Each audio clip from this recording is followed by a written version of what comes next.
जिसका नेताओं को था इंतजार, जिसके लिए दिल था बेकरार, वो घड़ी आ गई है, वो घड़ी आ गई है। आज सियासत में हद से गुजर जाना है, मार देना है या मर जाना है। जी हां, राजस्थान में उपचुनावों की घोषणा हो चुकी है और हर सियासी व्यक्ति भी यही सोच रहा है। 13 नवंबर को राजस्थान की 7 सीटों पर चुनाव होने हैं।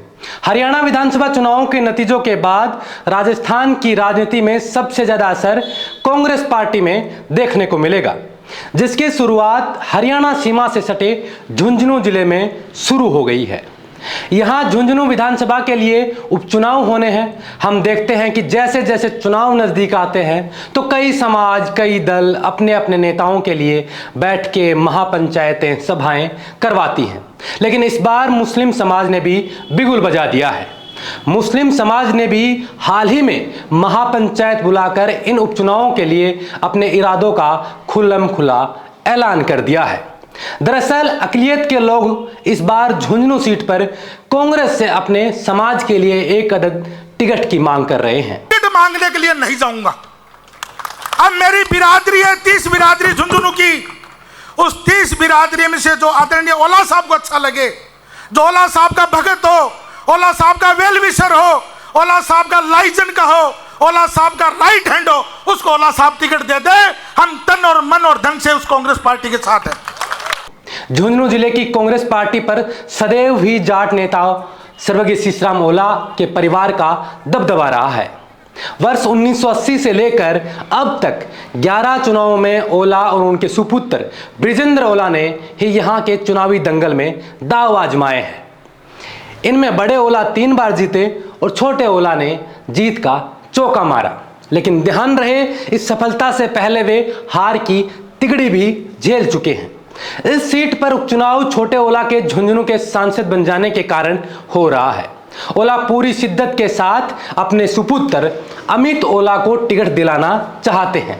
इधर मुसलमान अब की बार इस सीट से अपना हक जताने के लिए लामबंद हो रहे हैं। इसी लिहाज से पिछले जुम्मा को मुस्लिम समाज की तमाम बिरादरी एक जाजम पर आकर 50 दशक की ओला परिवार की सियासत की चूल्हे हिलाने का ऐलान कर चुकी है। हाल ही में हुई महापंचायत जमी रह गई तो यह कहना कतई गलत नहीं होगा कि उपचुनावों में पंजे की जीत वाली पहली सीट पर ग्रहण लग सकता है। ईदगाह मैदान में इकट्ठा हुए हजारों मुसलमानों की भीड़ से कांग्रेस में बेचैनी का आलम है। इस सीट के जीत हार से राज्य की भाजपा सरकार पर तो कोई खास असर पड़ने वाला नहीं है, लेकिन यदि कांग्रेस और ओला परिवार की सेहत पर इसका बहुत बड़ा असर पड़ सकता है। साहब नरेंद्र बुडानिया जीतना बहुत जरूरी है। गोविंद सिंह जी ने मौर्या का नारा दे दिया कि राजेंद्र राठौड़ का मौर्या बुला दो। रतनगढ़ से पूसाराम गोदारा चुनाव जीते और सरदार शहर से अनिल शर्मा चुनाव जीते, लेकिन मेरा समाज का बेटा चुनाव हारता है शुरू से। रफीक मंडेलिया, कोई हमदर्द नहीं हमारा है तो गिनाओ मेरे को। मंडेलिया परिवार 5 बार चुनाव हार गया। कभी छाती पे हाथ आया तुमको कि मुझे एडिया ही रगड़ने दो, पानी यहीं से निकलेगा। मैंने टिकट मांगनी शुरू की, आदरणीय विधायक महोदय नाराज हो गए। आपको बता दें, वर्ष 1993 में बड़े ओला लोकसभा के लिए निर्वाचित हुए थे। तब उन्होंने अपनी राजनीतिक विरासत छोटे ओला को सौंपनी चाहिए, परंतु जनता को यह फैसला बिल्कुल रास नहीं आया और वोटरों पे पहली दफा इस इलाके में कमल खिला दिया। तब यहां से भाजपा के डॉक्टर मूल सिंह विधायक बने। कमोवेश वैसी परिस्थितियां फिर बन रही हैं। ऐसे में कांग्रेस को भी इस सीट के लिए निर्णय लेते वक्त इतिहास का ख्याल रखना होगा। स्वर्गीय ओला का उस समय का फैसला उनकी गले की हड्डी बन गया था, क्योंकि बृजेंद्र ओला ने लगातार 3 बार पराजय का मुंह देखा था और राजनीतिक गलियारों में तरह तरह की चर्चाओं ने जन्म ले लिया था।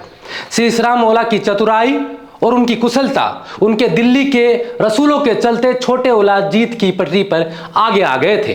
किंतु बृजेंद्र ओला ऐसा अमित या परिवार के किसी अन्य सदस्य के लिए ऐसा जुगाड़ शायद ही कर सकते हैं, ऐसा लोग कहते हैं, क्योंकि उनके पास उन जैसा तजुर्बा नहीं है। झुंझुनू के उपचुनाव में यदि अकलियत के लोग टिकट न मिलने पर कांग्रेस के खिलाफ हो जाते हैं तो आग में घी का काम पहले से ही पूर्व मंत्री राजेंद्र हुड्डा कर रहे हैं, जो काफी समय से बार बार ओला की राजनीति को खुलकर चुनौती दे रहे हैं। उनकी सक्रियता से जाटों के अलावा दूसरी जातियों को एकजुट करना शुरू कर दिया। हरियाणा के नतीजों के बाद गुडा और भी आक्रामक रूप से झुंझुनू में सक्रिय दिख रहे हैं। गुडा जो लगातार मुस्लिम वोट बैंक पर अपनी पकड़ को मजबूत करने के लिए समाज के हर सुख दुख में मौजूदगी दर्ज करवाते हैं। हाल ही में उन्होंने झुंझुनू नगर पालिका सभापति नगमा बानो के ससुर पूर्व चेयरमैन तैयब अली के चूरू रोड स्थित 3 मंजिला कॉम्प्लेक्स पर आयुक्त कार्रवाई करने पुलिस पहुंची तो मुस्लिम समुदाय के साथ राजेंद्र गुडा के विरोध का उन्हें सामना करना पड़ा। नहीं लड़ सकते हैं, आप चले जाओगे फिर क्या बात करते हो? वर्दी खोल कैसे बात कर रहे हो आप? कर रहा हूँ ना बात, ऐसे बात नहीं कर सकते, कर रहा हूँ ना, नहीं कर सकते, क्या कर लोगे आप? नहीं कर सकते, क्या कर बोल रहा हूँ ना, नहीं कर सकते, उठा दो मेरा कुछ नहीं, नहीं बात कर सकते, कह रहा हूँ ना, मैं कह रहा हूँ, मैं कह रहा हूँ ये क्यों ला रहे हो यार? कैसे कर सकते हो आप? कैसे कैसे कर दिया, ऐसे कैसे बात कर सकते हो? कर रहा हूँ ना, ऐसे बात करो।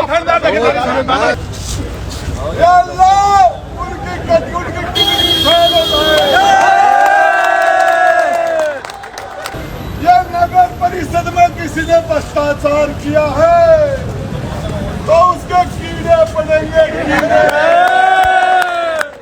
और ईमानदार की इज्जत करेंगे, उसमें कीड़े नहीं पड़ेंगे। ये तो नगर परिषद में भ्रष्टाचार किया है, उनकी किडनी, उनका लीवर, उनके रीढ़ की हड्डी टूट जाएगी।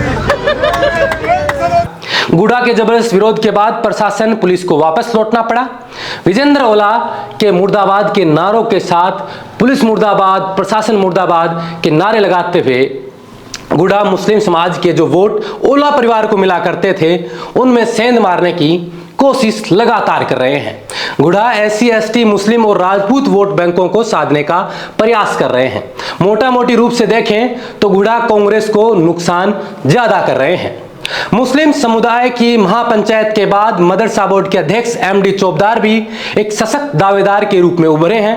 महापंचायत में वक्ताओं की तकरीर कांग्रेस और ओला के लिए तो हानिकारक थी ही, हाँ, ओला विरोधी इस मजमे की सफलता से बेहद खुश भी हो रहे हैं। चौबदार के अलावा पूर्व IAS अधिकारी इस्फाक हुसैन और शिक्षाविद इब्राहिम की तिगड़ी ने मुसलमानों को एक मैदान में खड़ा कर ओला के लिए खतरे की घंटी बजा दी। वहीं देखें तो भाजपा भी असमंजस में पड़ी हुई है। वो सोच रही है कि किसे टिकट दिया जाए, किसे नहीं दिया जाए, किस पे दाव खेला जाए, कोई नया प्रत्याशी देखा जाए, क्योंकि भाजपा के पास भी झुंझुनू में जाट नेताओं की कमी तो नहीं है। लेकिन माहौल ऐसा बन जाता है कि जब चुनाव आता है तो ऐसे माहौल में कांग्रेस आगे निकल जाती है। अगर बबलू चौधरी चुनाव लड़ते हैं टिकट से तो राजेंद्र भामू निर्दलीय मैदान में आ जाते हैं। वहीं राजेंद्र भामू टिकट से चुनाव लड़ते हैं तो बबलू चौधरी निर्दलीय मैदान में आ जाते हैं और इन दोनों की कसाकसी के बीच फायदा कांग्रेस ले जाती है। 2 बिल्लियों की लड़ाई में बंदर बाजी जीत जाता है। ऐसी कहानी काफी समय से झुंझुनू विधानसभा सीट पर चल रही है। तो फायदा आखिर में कांग्रेस को हो जाता है। तो क्या भाजपा अब की बार दोनों को मनाकर किसी तीसरे पर दांव खेलना चाहेगी या इन दोनों में से किसी एक पर दांव खेलती है? यह देखना भी इस चुनाव में दिलचस्प रहेगा। कुल मिलाकर हरियाणा की हवा झुंझुनू उपचुनाव के नतीजों को प्रभावित कर सकती है, इसमें कोई दो राय नहीं है। आप लोग क्या समझते हैं कि इस उपचुनाव में भाजपा किसके ऊपर दांव खेले तो सटीक बैठता है और कांग्रेस क्या परिवार से अलग होकर भी कुछ सोच सकती है, परिवारवाद से अलग होकर भी किसी और को टिकट दे सकती है? आपकी क्या राय है इस वीडियो को लेकर कमेंट कर जरूर बताएं।